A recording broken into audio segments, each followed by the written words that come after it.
Market పడిపోయింది, market పోయింది. Investors అనే ఒక గ్రూప్ ఉంది. సామాన్య మానవుడికి ఎన్ని పట్టుబడి మార్కెట్ పడింది లేచింది అనేది సామాన్యుడు కాదండి. సామాన్యుడు కొనే ఒక ప్లాట్కి అర ప్లాట్కి మార్కెట్కి సంబంధమే లేదు.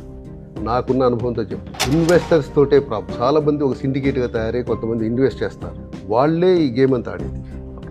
అక్కడి నుంచి వచ్చిన పుకారే మార్కెట్ పడిపోయింది, మార్కెట్ పోయింది, రిజిస్ట్రేషన్ ఆఫీస్కి వెళ్దాం, ఎన్ని జరుగుతున్నాయో చూడండి. కానీ ఇక్కడ ఏదైతే నానుడి ఉందో మార్కెట్ లేదండి. ఇప్పుడు మనకు చూడండి, మాకు ఫేస్బుక్ నుంచి కానీ ఇన్స్టాగ్రామ్ నుంచి కానీ ఎవ్రీడే కస్టమర్స్ వస్తున్నారు. ఇది to invest more than 7 crores.